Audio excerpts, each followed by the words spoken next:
السلام علیکم ویورز، میں ہوں شاکر سولنگی۔ ویورز، سینئر صحافی ارشد شریف کے قتل سے متعلق فیکٹ فائنڈنگ رپورٹ آج سپریم کورٹ میں جمع کرا دی گئی ہے۔ تلخہ خیز انکشافات کیے گئے ہیں فیکٹ فائنڈنگ رپورٹ میں۔ ڈی جی ایف آئی اے اور ڈی جی آئی بی کے دستخط کے ساتھ یہ رپورٹ سپریم کورٹ میں جمع کرائی گئی ہے کہ سپریم کورٹ نے سوموٹو لیا اور از خود نوٹس لیا ہے، گزشتہ روز سماعت کی، حکومت کو ہدایات جاری کی کہ فوری طور پر فیکٹ فائنڈنگ رپورٹ بھی لائی جائے، جمع کرائی جائے، اور اس کے علاوہ مقدمہ بھی ایف آئی آر بھی درج کی جائے۔ تو ایف آئی آر بھی درج کی گئی ہے۔ آج 3 ملزمان کو نامزد کیا گیا ہے، خرم، وقار اور جو ان کے ساتھی ہیں، ان کے خلاف ایف آئی آر بھی درج کر دی گئی ہے رمنا تھانے میں۔ اس کے علاوہ فیکٹ فائنڈنگ جو رپورٹ ہے وہ میں آپ کے ساتھ شیئر کر دیتا ہوں، جس میں تلخہ خیز انکشافات کیے گئے ہیں۔ سپریم کورٹ نے پریس ریلیز بھی جاری کیا ہے اس کیس سے متعلق، از خود نوٹس کے حوالے سے، ارشد شریف قتل کے حوالے سے، کیس کے حوالے سے۔ تو فیکٹ فائنڈنگ رپورٹ میں پہلے شیئر کر دیتا ہوں، اور اس کے بعد سپریم کورٹ کا پریس ریلیز آخر میں کوشش کروں گا۔ ارشد شریف رپورٹ میں کہا گیا ہے کہ جی ارشد شریف کو 20 جون 2022 کو یو اے ای ویزے کا اجرا ہوا۔ ویزا 18 اگست 2022 تک کے لیے تھا۔ ارشد شریف کینیا گئے تو ان کے ویزے میں 20 دن باقی تھے۔ ارشد شریف نے نئے ویزے کے لیے 12 اکتوبر 2022 کو دوبارہ رجوع کیا۔ ارشد شریف کی درخواست کو رد کر دیا گیا۔ رپورٹ میں فائر کی جانے والی گولیوں کی ٹریجیکٹری کو بھی بیان کیا گیا ہے۔ رپورٹ میں ارشد شریف کے سینے میں لگنے والی گولی ٹریجیکٹری فائرنگ پیٹرن سے نہیں ملتی۔ ارشد شریف کو ایک گولی کمر کے اوپر والے حصے میں لگی ہے۔ گولی گردن سے تقریباً 6 سے 8 انچ نیچے لگی، جو سینے کی جانب سے باہر نکلی۔ اس زخم سے یہ اخذ کرنا مشکل نہیں کہ گولی قریب سے چلائی گئی ہے۔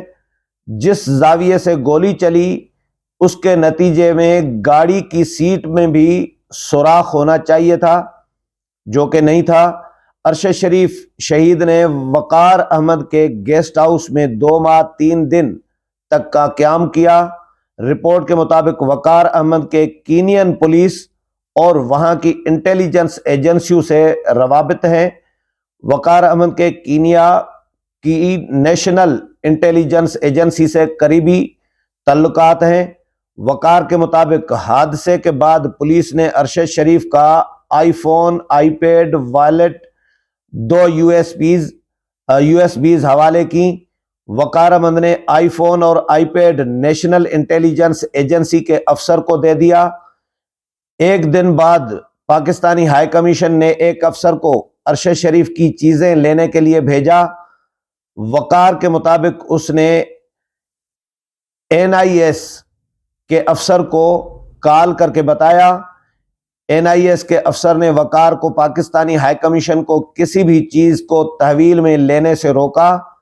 بعد ازاں ایک اسسٹنٹ ڈائریکٹر پوسٹ کا بندہ بھیجا گیا، اسسٹنٹ ڈائریکٹ لیول کا بندہ بھیجا گیا۔ رپورٹ کے مطابق ہائی کمیشن افسروں کو اہم شواہد ملے۔ ہائی کمیشن افسروں کو 2 موبائل، 1 کمپیوٹر اور ارشد شریف کی ایک ذاتی ڈائری ملی۔ ارشد شریف یہ چیزیں کینیا میں رہائش کے دوران استعمال کر رہے تھے۔ وقار احمد سے پہلے 3 ملاقاتیں کافی مددگار ثابت ہوئیں۔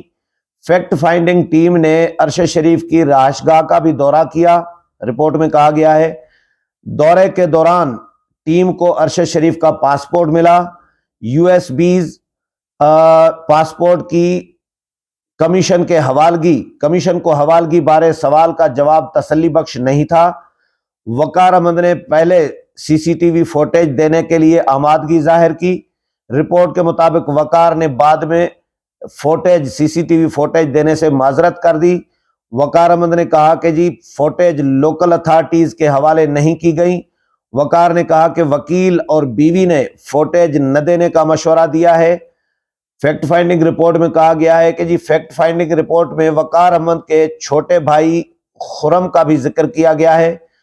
خرم کا کہنا تھا، رپورٹ میں کہا گیا ہے کہ خرم کا کہنا تھا کہ وہ کھانے کے بعد ارشد شریف کو ساتھ لے کر نکلا۔ راستے میں انہیں سڑک پر پتھر نظر آئے، جس پر خرم نے کہا کہ میں نے ارشد شریف کو بتایا کہ یہ تو ڈاکو ہوں گے، لگتا ہے یہ ڈاکو ہوں گے۔ جیسے ہی سڑک پر پڑے پتھروں کو پار کیا تو انہیں وہ کہتا ہے کہ گولیوں کی آوازیں سنائی دینے لگی۔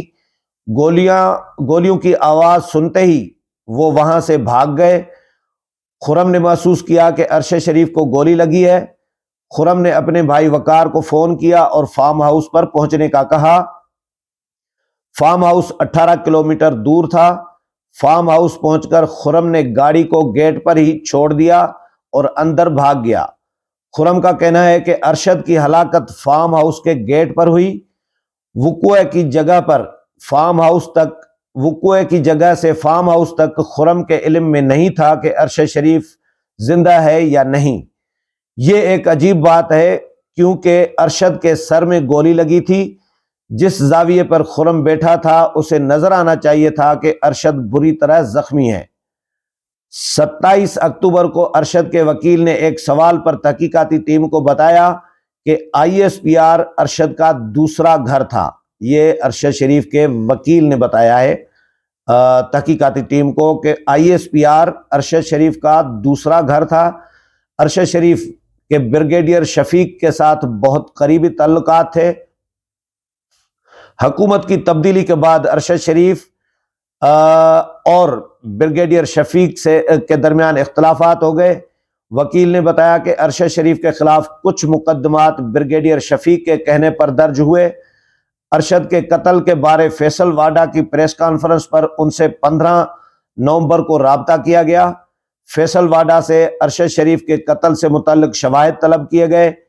ان کی درخواست پر ٹیم نے انہیں 7 سوالات تحریری طور پر بھی دیے۔ جواب کے لیے دوبارہ رابطے کی کوشش پر انہوں نے کوئی جواب نہیں دیا۔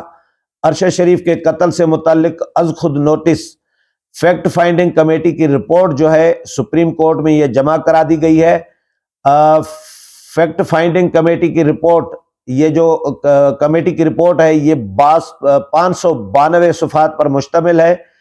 رپورٹ پر DG FIA اور DG IB کے دستخط بھی ہیں۔ ارشد شریف کو 20 جون 2022 کو یہ دوبارہ پھر آ گئی رپورٹ۔ تو یہ رپورٹ ہے جی ارشد شریف کے حوالے سے، اور اس کے علاوہ سپریم کورٹ کا جو پریس ریلیز ہے وہ بھی میں آپ کے ساتھ شیئر کر دیتا ہوں۔ FIR جو ہے یہ 3 افراد کے خلاف تھانہ رمنا میں درج کی گئی ہے، اور SHO رمنا تھانے کا SHO جو ہے وہ مدعی ہے، اور FIR میں دفعہ 302/34 شامل کی گئی ہیں، اور FIR پمز اسپتال اسلام آباد میں کیے گئے پوسٹ مارٹم کی بنیاد پر درج کی گئی ہے، کیونکہ سپریم کورٹ نے گزشتہ روز حکم دیا تھا کہ FIR درج کی جائے اور رپورٹ بھی، فیکٹ فائنڈنگ رپورٹ بھی سپریم کورٹ میں پیش کی جائے۔ تو آج سپریم کورٹ میں یہ رپورٹ پیش کر دی گئی ہے۔ سپریم کورٹ نے جو پریس ریلیز جاری کیا ہے اس میں یہ کہا گیا ہے کہ ارشد شریف قتل از خود نوٹس کیس کی سپریم کورٹ نے پریس ریلیز جاری کی ہے۔ سپریم کورٹ نے ارشد شریف کے بہیمانہ قتل پر از خود نوٹس لیا ہے۔ پریس ریلیز میں کہا گیا ہے ارشد شریف کے قتل نے پوری قوم بالخصوص صحافی برادری کو شدید صدمہ پہنچایا۔ سپریم کورٹ کو معاملے کا نوٹس لینے کے لیے متعدد درخواستیں موصول ہوئیں۔ چیف جسٹس آف پاکستان نے سپریم کورٹ کے انسانی حقوق سیل کو بھی تحقیقات کا کہا۔ آج کی سماعت میں ایڈیشنل اٹارنی جنرل، سیکرٹری داخلہ اور خارجہ کو احکامات جاری کیے گئے ہیں۔ Additional attorney general fact finding committee کی رپورٹ سپریم کورٹ میں جمع کرائیں۔ سیکرٹری داخلہ آج درج ہونے والی FIR سپریم کورٹ میں جمع کرائیں۔ وزیر خارجہ کینیا میں جاری تحقیقات کی پیش رفت سے متعلق رپورٹ سپریم کورٹ میں جمع کرائیں۔ یہ سپریم کورٹ نے احکامات جاری کیے ہیں وزیر خارجہ کو بھی اور سیکرٹری داخلہ کو بھی اور ایڈیشنل اٹارنی جنرل کو بھی کہ ایڈیشنل اٹارنی جنرل جو ہے فیکٹ فائنڈنگ رپورٹ آج جمع کرائیں، جو جمع کرا دی گئی ہے۔